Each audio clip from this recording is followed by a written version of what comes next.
Now, many have tried to say there's some dumbass on Twitter who quit the Discord and decided he didn't want to debate me because he's too much of a fucking coward.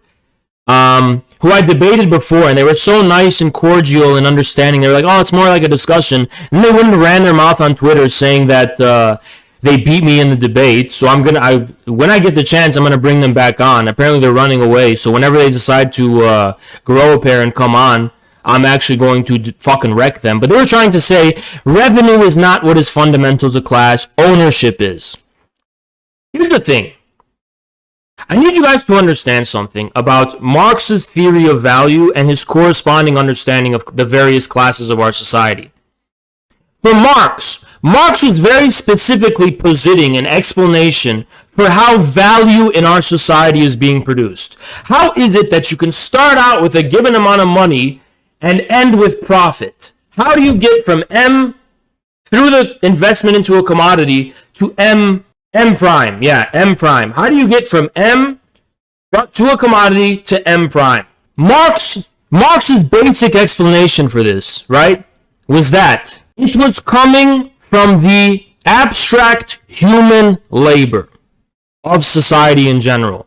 Abstract human labor is what is responsible for the production of value, and the corresponding contradictions in the expression of value in our society in the form of price, like for instance in the form of the falling rate of profit, can be explained by the relationship between the value form and abstract general human labor.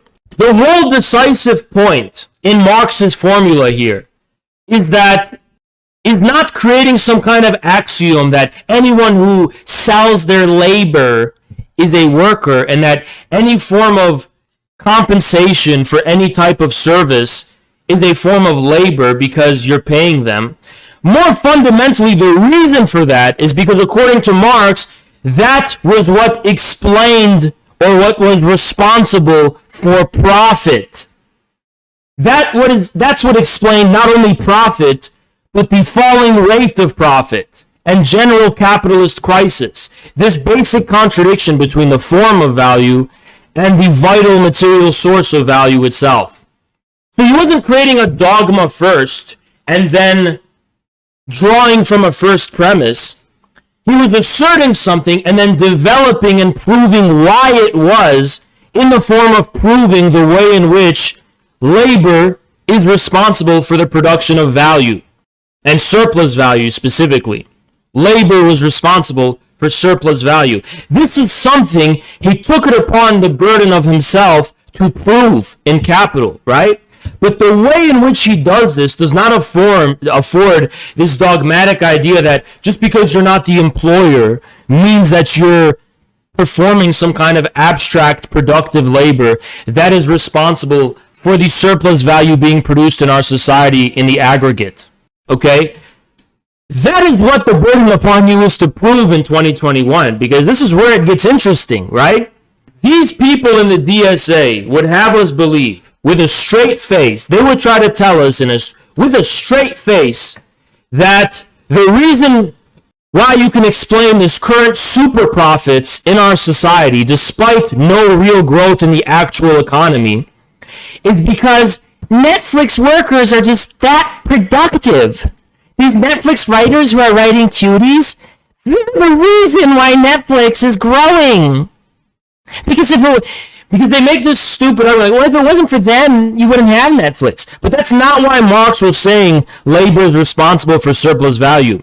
If you didn't have machines, you couldn't do it. If you didn't have this, you couldn't do it. There's a very specific reason why Marx explains surplus value in terms of labor.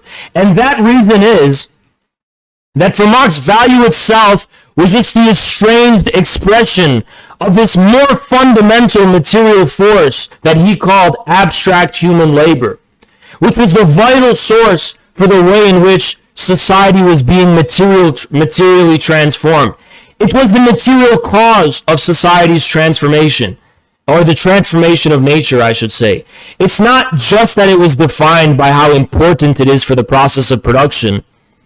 If everything were just a matter of the technical necessities or the material necessities of production, among which include various natural, geographical, and so on conditions, which Marx also talks about, then we would not be speaking about any human element of exchange and sociality in general. If labor is the decisive element, insofar as we are speaking about a fundamentally social mode of production, right?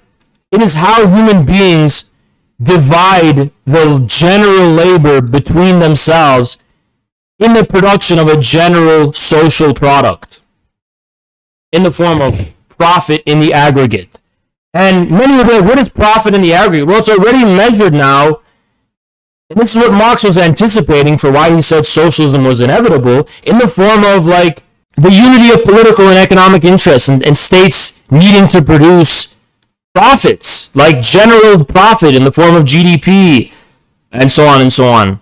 Or you could maybe, if you want to get more interesting, talk about trade deficits or trade surpluses, which is a different story, right? But the important thing you have to mention here is that Marx didn't just assert some axiomatic definition. The reason why labor, general labor, had the privileged conceptual status that it did for Marxism was because Marx believed it could explain the economic outcomes in the form of surplus value and the falling rate of profit within our society. Now, those who want to make the argument that the super profits are entirely responsible for something changing in the nature of labor, that well, Netflix workers are just such special snowflakes, and that's why they produce the billions that Netflix rakes in. Do you guys seriously believe that nonsense? Do you seriously believe that all of these mega profits that we're witnessing on Wall Street and all that stuff is directly because of the labor of the employees? Nobody fucking buys that because it's complete fucking bullshit. More scandalously, and this is something Yanis Varoufakis has pointed out, and this is what will break the Twitter left and the so-called Marxists of Twitter. Here it is. Ready? You ready for the scandalous revelation? I don't know how to break this to you, but since 2008, and I would argue before 2008 actually, I would actually go out of my way to argue after 2008, or before 2008, probably beginning with the 1970s and the abandonment of the gold standards and the collapse of the Bretton Woods system. I don't know how to break this to you. Profits are not even any longer the source of economic growth in our society. Not only can you not say that the type of performance exacted by employees is responsible for the super profits that we're witnessing, profits themselves are no longer the primary driving force of economic growth. Profits themselves are no longer the primary linchpin of our economy in general. If profit is not even the fundamental mode of economic accumulation anymore, how do these people expect their dogmatic rendering of Marx's theory of value and his understanding of labor, how do they find that sustainable? What implications does this have for the various social formations and classes within our society? That is what we need to start asking and what we need to start evaluating. If profit is no longer even what's driving the accumulation of economic goods and economic growth, how the fuck can you sustain a dogmatic, crystallized class analysis ripped out of the 19th century and abstractly, textually applied to today as just referring to anyone who's an employee? First, you have to prove that general labor is what is responsible for the production of surplus value. Then, you have to explain why surplus value appears to no longer even be being produced anymore. Profit is no longer the driving force of economic growth since 2008. You have a lot of explaining to do if you're going to try and sustain this idea that anyone who's an employee is a proletarian. You have a whole lot of fucking explaining to do. A whole lot. So what is responsible for the economic growth that we're witnessing since 2008, actually? It's something called quantitative easing. Quantitative easing. Banks, and I'm just going to focus specifically on Europe and America right now. The Federal Reserve and the Euro group, sorry, I forget their name, the European central banks and the Federal Reserve have simply printed money and injected it into the economy. The so-called profits that you're witnessing on the stock market are not authentic capitalist profits in any meaningful sense. They are not profits based on a competitive market and based on the sale of commodities and therefore redistributing the amount of total wealth in society and concentrating it in the form into the capitalist enterprises in the form of profits and income. It's based on politically produced credit, monetary economic credit that is being pumped into the economy and then redistributed among the financial elites in the form of what's going on in the stock market. They are just redistributing the political credit being injected into the economy. It's almost as if we live in a type of socialism, and at a central level, the government is giving out these green, or I don't know what they look like in Europe, these green paper slips that say, hey, this will give you access to some of the goods or a given quantity of the goods that are socially produced in our society, right? They're printing out this money and giving it, injecting it into the economy, and then in the stock market, it is merely being redistributed among our ruling class in specific types of ways. Now, I'm not saying it's entirely artificial and that the stock market is all fake coordination, but you saw with the GameStop controversy how much that shit is rigged.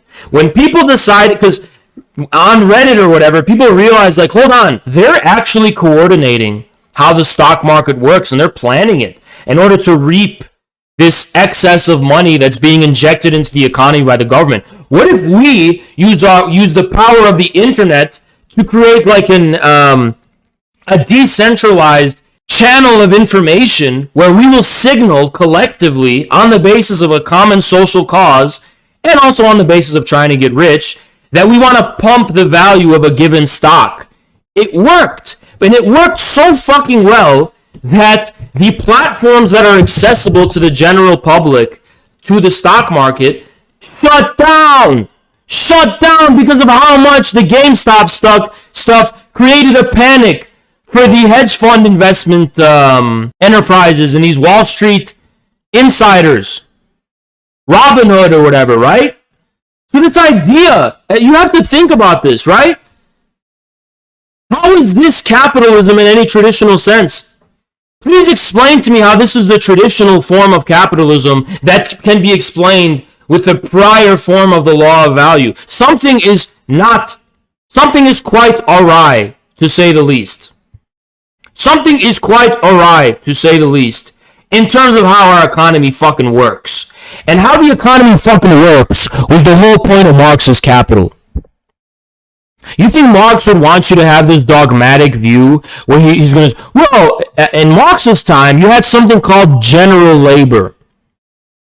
And the various forms of skilled labor were just multiplications and compounding forms of this general labor, this simple labor, which is the least quantum of simple labor. As Marx himself put it right here in Capital, skilled labor counts only as simple labor intensified, or rather multiplied simple labor, a given quantity of skilled being considered equal to a greater quantity of simple labor. That's why Marx can say things like, yes, even a bank teller or even some kind of, writer maybe is considered a worker in capitalism because everyone's labor is reduced to this general standard. But we no longer have a general standard of labor, or at least, as far as the professional managerial class is concerned, its form of labor cannot be measured in any general standard. It is fundamentally bounded up with the technical, logistical, and social, organizational necessities of these institutions to coordinate human bodies to fulfill their ends. Labor, in that sense, has been reduced to a purely technical role in the administrative and bureaucratic corporate institutional machine. As far as the professional managerials are concerned, it's not that they're selling their labor, right? It's that their labor is factoring in, or their so-called labor is so fundamentally entangled with how these institutions operate that it can't even be abstracted from them.